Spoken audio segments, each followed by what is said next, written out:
Good morning, class 7th. Today we are going to understand about silk. In the previous classes we have studied about wool. Now in this class we are going to read about silk. Silk fibers are derived from silkworm and are therefore called animal fibers. Silk is produced by a moth species known as silk moth.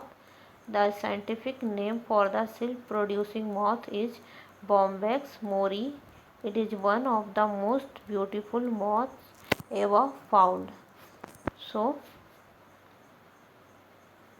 be understood from this para that we get silk from silkworm. Silkworm is a type of moth which is known as silk moth that is considered to be the most beautiful moth ever.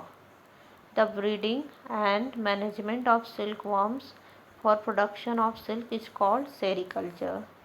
Now, life cycle of silk moth. The female species of silk moth is shorter and stouter than its male counterpart. It attracts the male counterpart by secreting pheromones. The female species of silk moth lay eggs on leaves. So, female silkworm is thicker and shorter than male silkworm. Female silkworm releases a chemical pheromones from her body which attracts male silkworm. After mating, female silkworm lay eggs on leaves and after about 20 days eggs hatch into larvae. These hatched larvae are called silkworms or caterpillars. The silkworms are continuously fed on finely chopped mulberry leaves for about 6 weeks. So, this is an important point that mulberry leaves are very important food source for larvae. If they didn't get mulberry leaves, they will die soon. During this period, they grow in size and their glands that produce silk develop and attain 1/3 the size of the larvae. At this stage, silkworm is ready to enter the next stage of its life cycle called pupa.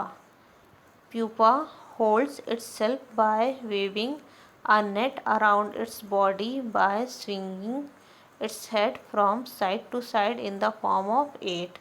So, pupa holds itself by weaving a net around its body by moving its head from left to right or right to left in the form of 8.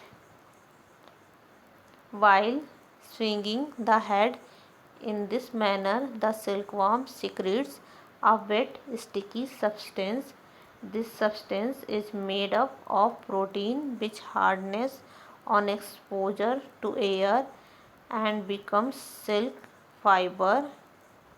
Soon the silkworm is completely covered by silk fibers. This covering is known as cocoon. So, when this wet, sticky substance comes to the contact of air, it becomes hard, and this hard outer covering of silkworm is known as cocoon. And this cocoon is silk fiber.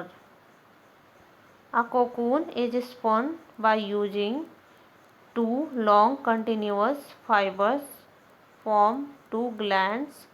Finally, the two ends of the fibers are joined by using a sticky substance that is sericin.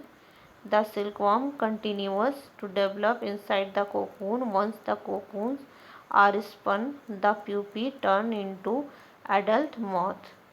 So, sticky substance sericin is used to join two ends of the fiber which is obtained from the cocoon.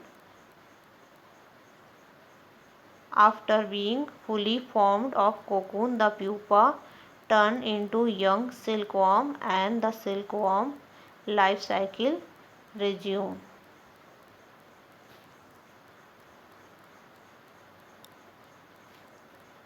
Now you can see figure 3.8, that is life cycle of silk moth. You can see a picture of female silkworm Bombyx mori. Female lays many tiny eggs on mulberry leaves. In C, eggs hatch into a larva, that is caterpillar. It eats mulberry leaves and grows bigger in size.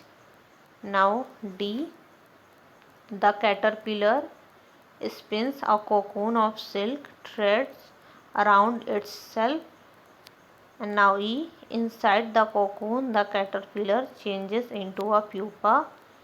F, people unwind the silk thread from the cocoon to weave silk clothes. So class 8th, that's all for today. Thank you class.